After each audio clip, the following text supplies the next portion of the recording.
Hello and welcome to this video on making a Minecraft menu background in Blender. Today we're going to be importing a Minecraft world, lighting it properly and turning it into a render that makes your resource pack pop. But first, coffee.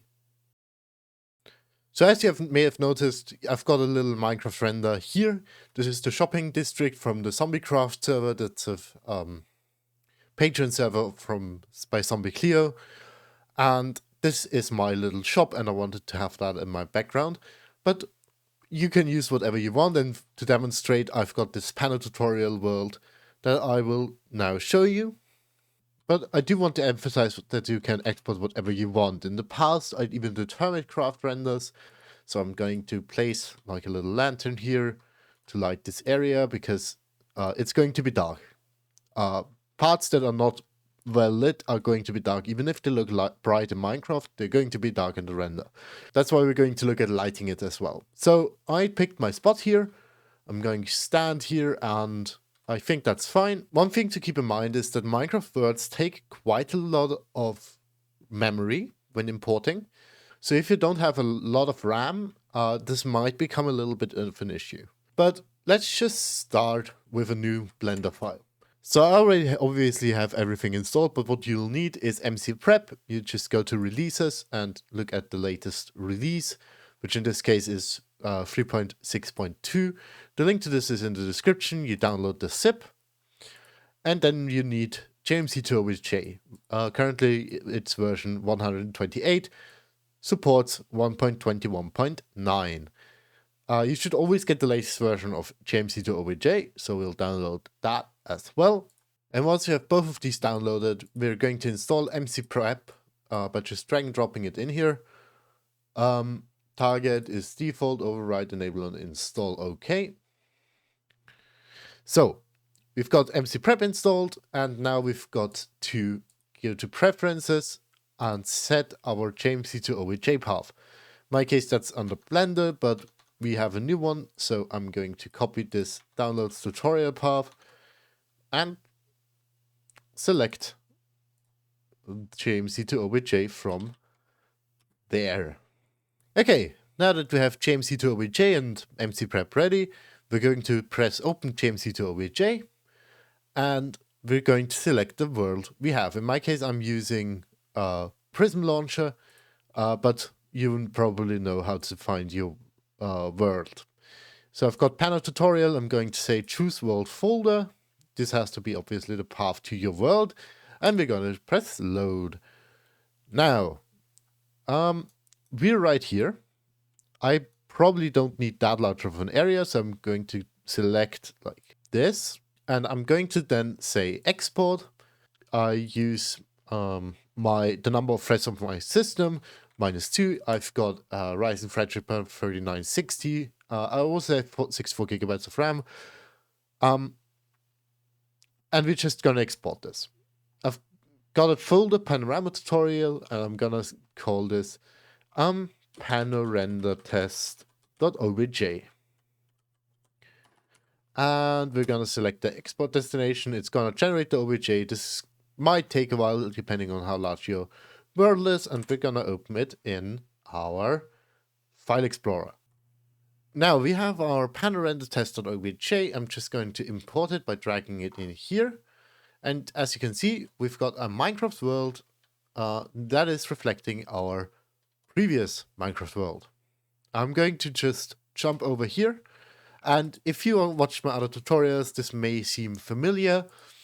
I'm going to set the color because I normally have that on black. I'm going to reset that. I'm going to save this as panel tutorial 2, and I'm gonna press F12, and as you can see, the world kind of looks bad. As we discussed in the last video, you first have to say prep materials. I'm going to say simple no PBR, combine materials, and OK. And now if we render, the material should look correct. Yes.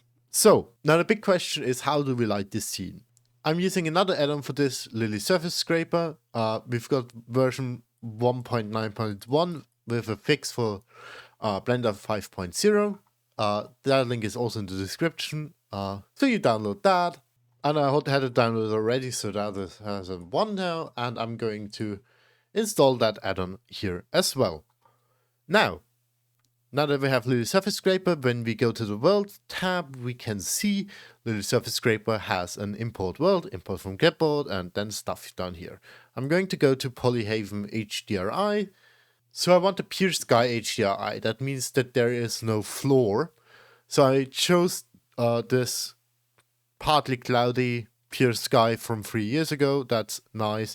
I'm going to click that and copy the link. Then I'm going to say import from clipboard, and I'm going to say R4K EXR. Okay. And when we go to our rendered view now, you can see we've got clouds and it's lit up. One thing I just noticed is when we go to render, I've got a graphics card that can render. So I'm going to switch from CPU compute to GPU compute. So it's a little bit faster, significantly faster.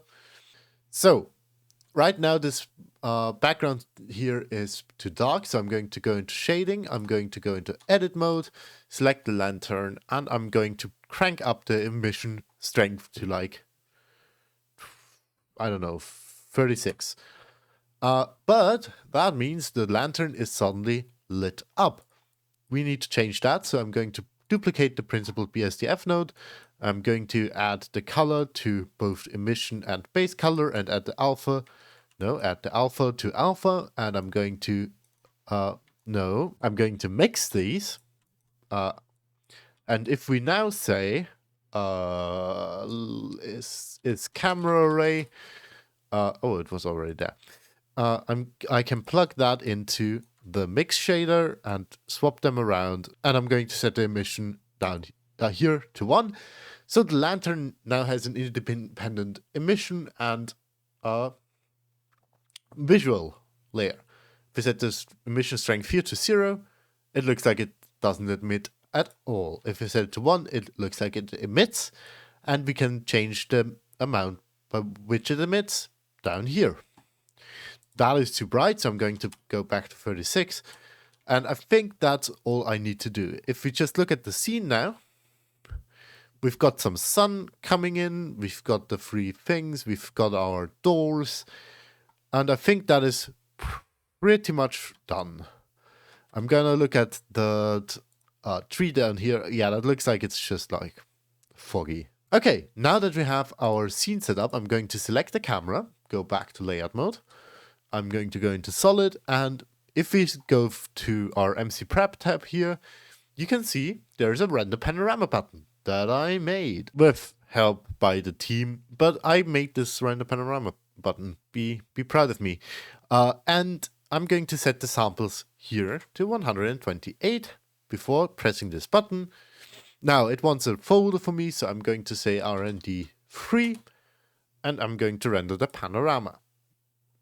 Now this is going to take a little bit, so get some coffee. But it's done. It says panorama finished, so it's probably done now. Now, if we look at our panorama tutorial folder, we have a new folder, RND3, with 6 images, which are the Blender renders, which are pretty, I think, if I may say so myself. Now that we have our renders, the big thing is to make a resource pack. I already made a resource pack from the other renders, which is right here in RND2. So I'm going to copy all of this into a new folder called Panotex. I'm going to paste it in here, and I'm going to adjust the pack MC Beta. I'm going to say Blender renders are awesome in the name, and the pack format, according to the Minecraft.wiki, is currently data pack format history, no, resource pack format history.